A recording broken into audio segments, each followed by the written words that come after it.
¿Qué harías si entraras a la oficina de un multimillonario y vieras la foto de tu propia infancia en su pared? No cualquier foto, sino la misma que has llevado en tu cartera toda tu vida. El mismo vestido, el mismo fondo, el mismo collar de estrella de plata alrededor del cuello de la niña. Un collar que ahora cuelga de tu propio cuello. Elena Ramírez era solo una empleada de limpieza, sin familia, sin pasado, solo fragmentos de recuerdos y una estrella de plata que llevaba como una armadura. Pero esa noche, en el piso 45 de Torres Vega, todo se desmoronó. Su identidad, su historia, su lugar en el mundo. Y cuando el hombre dueño del edificio, Alejandro Vega, uno de los directores ejecutivos más poderosos de México, la miró y susurró: Sofía, su mundo se partió en dos. ¿Y si toda tu vida hubiera sido una mentira? Quédate con nosotros, porque lo que sucede a continuación te romperá el corazón. Y quizás también lo sanará. Las luces fluorescentes del piso 42 de las Industrias Vega zumbaban como avispas en un frasco. Elena Ramírez frotaba las baldosas de mármol con un ritmo silencioso, sus manos ásperas por los productos químicos, sus rodillas adoloridas por el frío del suelo. Eran más de las 2 de la madrugada. La Ciudad de México dormía bajo una capa de niebla fría. Y aquí arriba, entre el cromo elegante y el cristal pulido, Elena era invisible. Y así era exactamente como ella lo prefería. A sus 26 años, había aprendido que pasar desapercibida era más seguro que ser vista, y que ser necesitada era a menudo el preludio de ser desechada. En sus 6 meses trabajando en el turno de noche, rara vez había interactuado con alguien más allá de los guardias del ascensor y el agotado equipo de mantenimiento.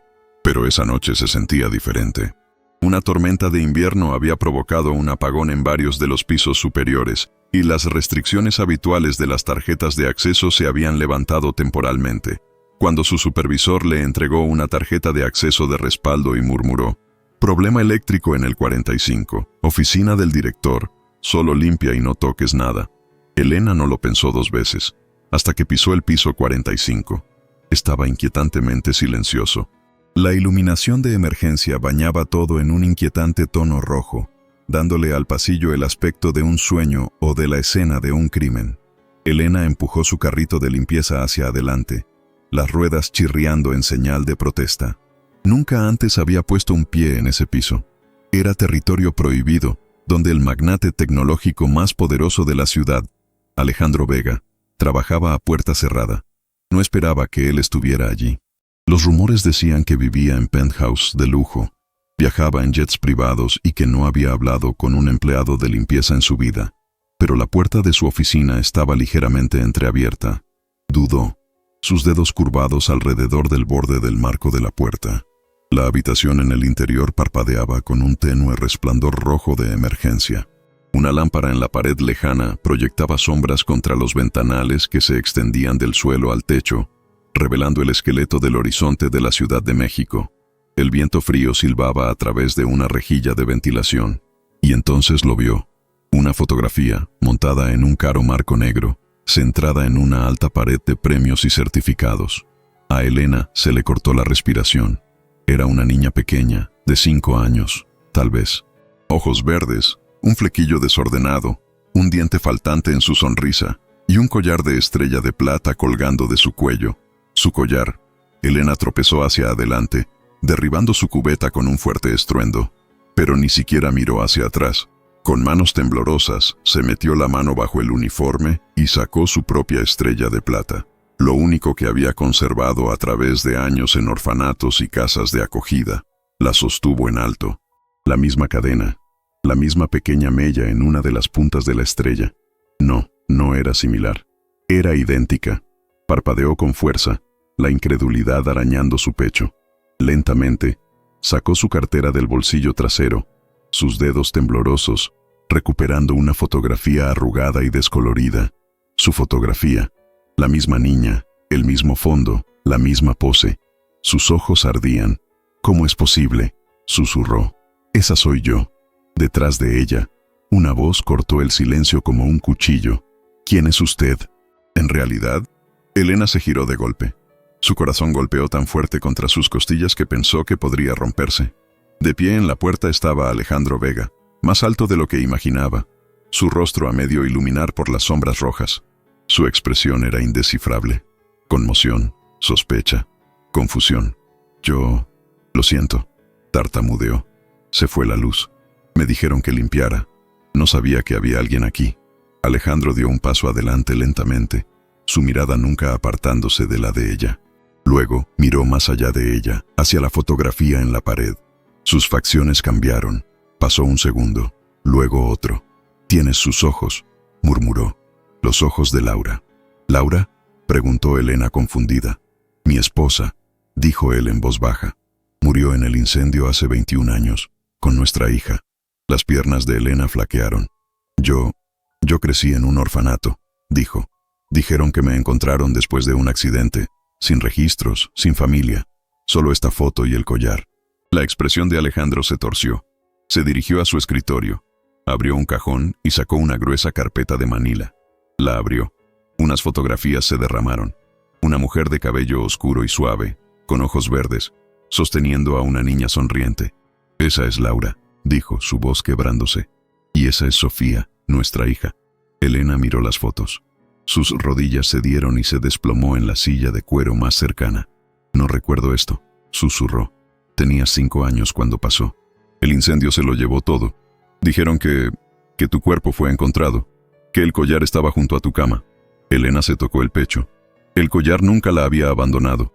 «Entonces, ¿de quién era el cuerpo que encontraron? ¿Por qué tienes la misma fotografía que he llevado toda mi vida?», preguntó ella, su voz hueca. «Yo debería preguntarte eso a ti», susurró Alejandro. Se acercó más. Se miraron el uno al otro. Realmente se miraron. La misma línea de la mandíbula, los mismos ojos verdes, las mismas cejas ligeramente inclinadas. Alejandro susurró su nombre como una oración. «Sofía». El silencio se hinchó entre ellos. Elena no podía respirar, no podía moverse, no podía hablar.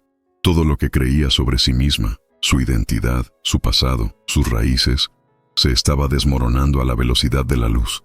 ¿Podría ser realmente su hija? ¿Era aquí donde pertenecía desde el principio? Pero ¿cómo podía confiar en esto? ¿Cómo podía confiar en él? La luz del sol de la mañana se derramaba por los ventanales del penthouse como oro líquido. Elena Ramírez estaba de pie frente al espejo en la residencia de Alejandro en Polanco, todavía con el mismo uniforme de limpieza que había usado la noche anterior. Sus ojos estaban rojos, sus pensamientos revueltos, pero la estrella de plata alrededor de su cuello, que antes era su única ancla con el pasado, ahora brillaba con un nuevo significado. Alejandro Vega era su padre. La prueba de ADN se había realizado de urgencia, manejada discretamente por el doctor Alan Rivas, el médico de toda la vida de Alejandro. El resultado había llegado. 99.7% de probabilidad. Sin duda, científicamente irrefutable. Emocionalmente, abrumador.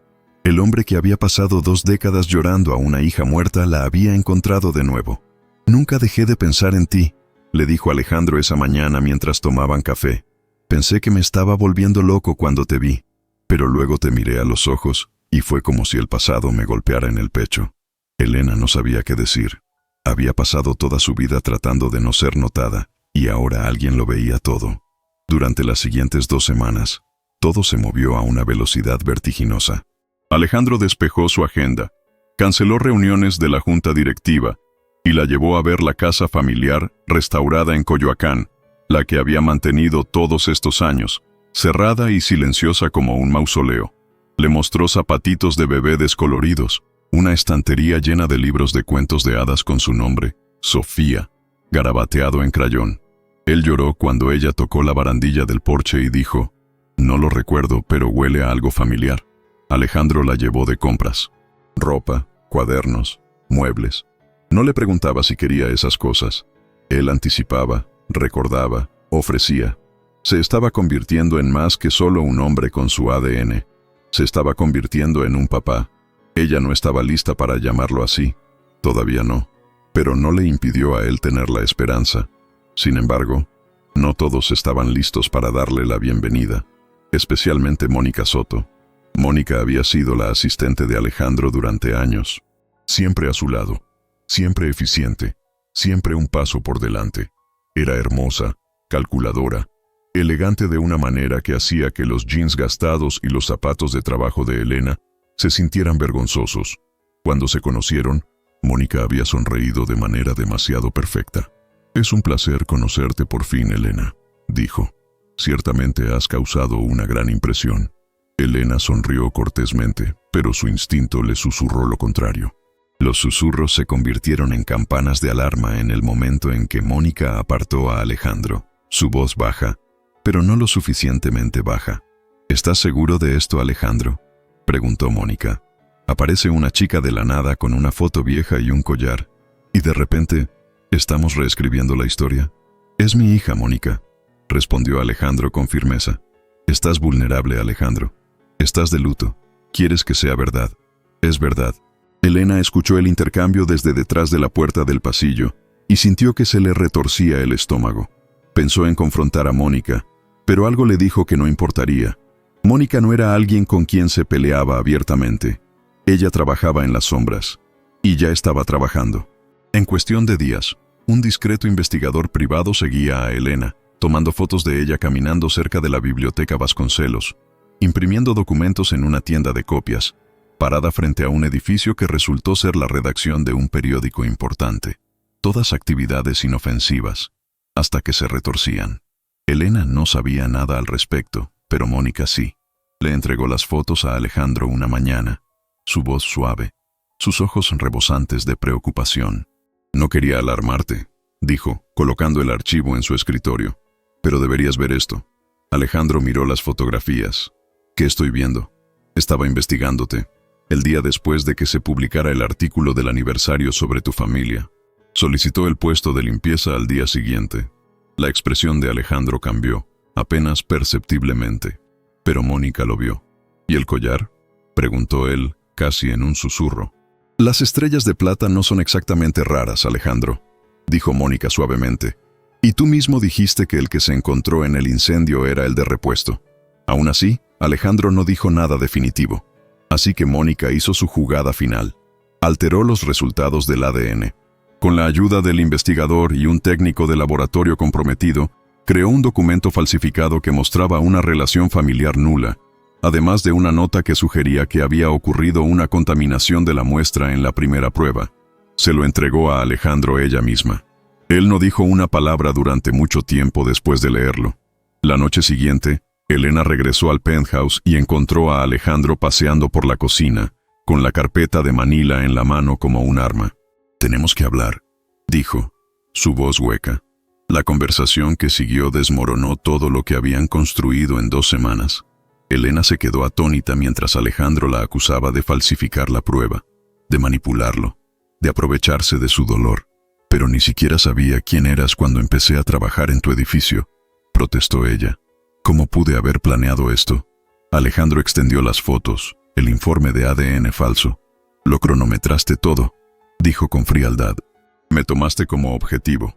Sus palabras la atravesaron como un cristal. «No quería tu dinero», susurró Elena. «Solo quería pertenecer a alguien». Alejandro apartó la mirada. Le entregó unos documentos legales, un acuerdo de confidencialidad, una indemnización, una exigencia de silencio. Elena no discutió, los firmó todos. Y luego, con lágrimas asomando pero sin caer nunca, se quitó el collar de estrella de plata, el que había llevado desde la infancia, y lo colocó sobre la encimera de la cocina. «Esto nunca fue falso», dijo en voz baja. «Creas lo que creas de mí, esto fue real». Alejandro no la detuvo cuando se fue. No le pidió que se quedara. Y Elena no miró hacia atrás. 3 meses pasaron. En el pequeño pueblo costero de San Pancho, la vida se movía en círculos tranquilos. Los turistas venían por el faro y el aire salado.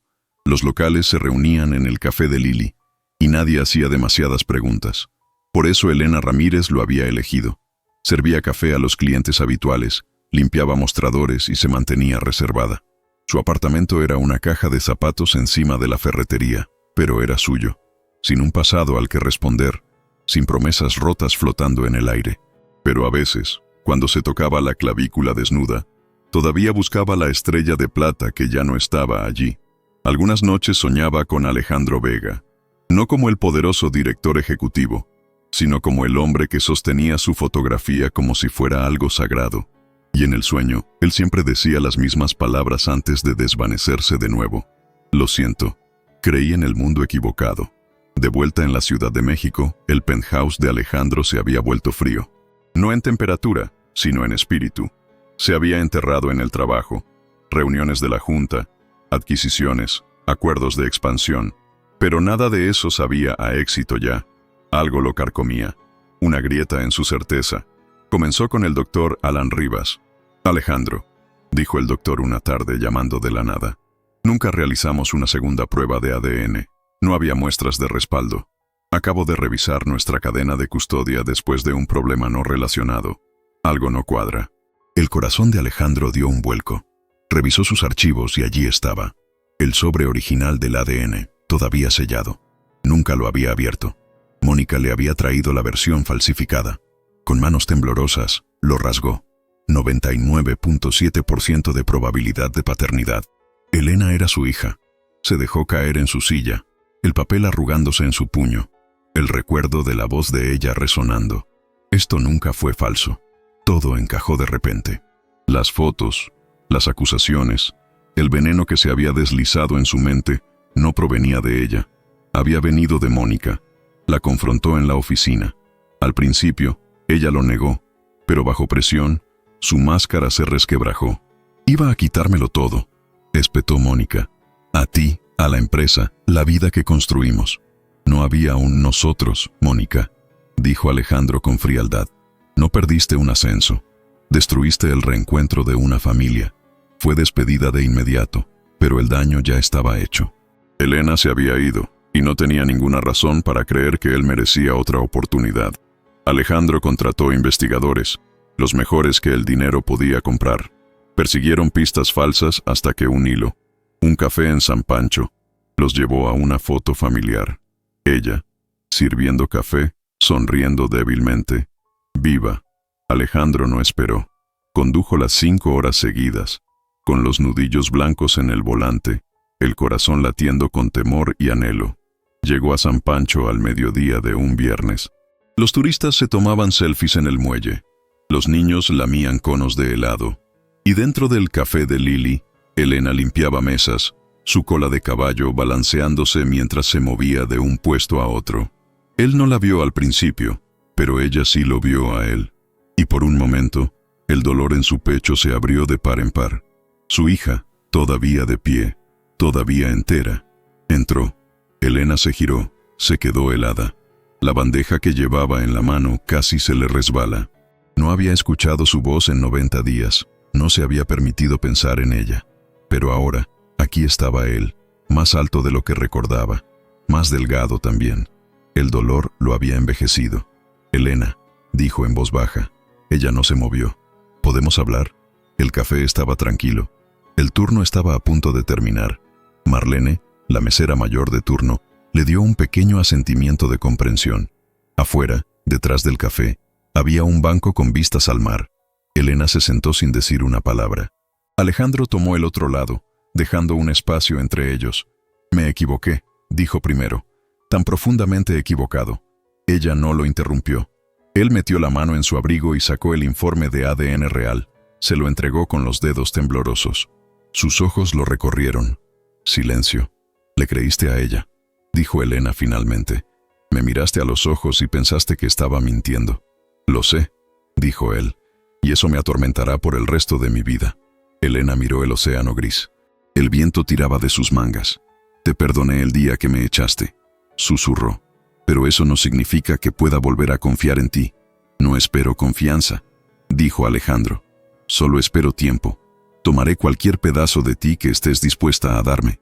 Un mensaje de texto, una llamada, una postal, cualquier cosa. Ella se giró hacia él lentamente. Su rostro era más viejo que sus 26 años, el tipo de edad que viene de sobrevivir, no de los años. Te extrañé, admitió, incluso después de todo. Alejandro asintió con la garganta apretada. Traje algo, dijo. Sacó una pequeña caja. Dentro había una versión de oro del collar de estrella de plata. Ligeramente diferente, pero inconfundible. Sé que dejaste el viejo. Entiendo por qué. Pero si te gustaría un nuevo comienzo, pensé que tal vez podríamos empezar por aquí. Lo sostuvo. Elena lo miró. Luego extendió lentamente la mano y lo tomó. La estrella de oro brilló bajo el sol de la costa. ¿Me ayudas a ponérmelo?, preguntó. Las manos de Alejandro temblaron mientras abrochaba el cierre alrededor de su cuello. Cuando terminó, ella se llevó la mano al colgante y lo miró. «Hola, papá». Él se rompió. Las lágrimas que no se molestó en ocultar corrieron por sus mejillas. Ella se acercó, lo suficiente para que sus hombros se tocaran, y por primera vez en 21 años, no había secretos, no había mentiras.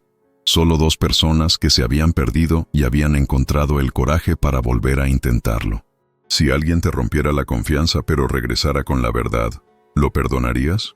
¿Alguna vez has necesitado una segunda oportunidad o la has dado? A veces, las heridas más profundas no las dejan los extraños, sino aquellos que esperábamos que nos amaran más. Esta historia nos recuerda que la confianza, una vez rota, es difícil de restaurar, pero no imposible. El viaje de Elena y Alejandro muestra que la verdad siempre encuentra la manera de salir a la superficie, incluso después de que las mentiras la hayan enterrado. La redención no proviene de borrar los errores, sino de tener el coraje de enfrentarlos, de decir me equivoqué y de ganarse de nuevo lo que se perdió, pieza por pieza. El perdón, como el amor, no es debilidad, es fuerza. Elena no solo recuperó a un padre, reclamó su voz, su valor y su derecho a ser amada sin condiciones. Alejandro aprendió que incluso el hombre más poderoso puede ser puesto de rodillas por el arrepentimiento, pero también levantado por la esperanza. Al final, esta no es solo una historia sobre la familia, es una historia sobre la pertenencia, las segundas oportunidades y el poder silencioso de la gracia. El anillo quedó guardado en el cajón de la mesita de noche del sencillo apartamento que Alejandro alquiló en el centro de San Pancho. Elena venía los fines de semana, siempre trayendo un pastel casero o un libro de su abuela adoptiva. Estaban aprendiendo a conocerse de verdad, sin mentiras, sin disfraces. «Quiero, pero no ahora», confesó ella una noche, mirando las manos de él en lugar del diamante que había rechazado. «Necesito estar segura de que me quieres a mí, no solo la idea de salvarme». Alejandro asintió, sorprendiéndola al tomar el anillo y ponérselo en su propio dedo meñique. «Lo usaré aquí hasta que me digas que es hora de cambiarlo de lugar». Poco a poco descubrieron una intimidad diferente. Él la ayudaba a cuidar de la anciana, a la que ella atendía en sus noches difíciles. Ella le enseñaba a cocinar arroz sin quemar la olla. El dinero no había desaparecido, pero había perdido su urgencia. Lo que importaba ahora eran los pequeños logros, como el día en que Elena finalmente dejó un cepillo de dientes en su casa, o cuando Alejandro lloró por primera vez contándole sobre la traición. Era amor, sí, pero del tipo que se construye ladrillo a ladrillo, sin prisa, sin grandezas, del tipo que sobrevive a la luz del día. El coche azul desgastado se detuvo frente al número 27 de la calle de las Hortensias, donde el asfalto agrietado se convertía en tierra. Alejandro ajustó el espejo retrovisor, no para ver su rostro, sino para espiar el ramo de margaritas silvestres en el asiento trasero. Afuera, Elena esperaba con un vestido amarillo descolorido y los mismos tenis con un agujerito a la derecha. «¿Lista para nuestro próximo viaje?», preguntó él, abriendo la puerta con la mano que todavía llevaba el anillo en el meñique. El sol de la tarde iluminó la pulsera de cuentas que ella había hecho en la última sesión de arteterapia con la anciana. Elena entró, lanzando la bolita de papel de aluminio que siempre usaban en su juego de adivinar rutas alternativas. «Esta vez sin altavoz», bromeó guiñándole un ojo. La radio tocaba esa misma canción cursi de su primer viaje, pero ahora la cantaban juntos, desafinados. Mientras el coche desaparecía en la curva, una foto olvidada en la guantera contaba la historia silenciosa. Alejandro, Elena y la anciana, comiendo pastel en el porche de la casa de reposo. Sin poses perfectas, sin sonrisas forzadas. Solo 3 personas que habían descubierto un nuevo tipo de riqueza, de esas que no caben en los extractos bancarios, sino en las instantáneas robadas de lo cotidiano. El GPS ya no era necesario. Ya sabían el camino a casa.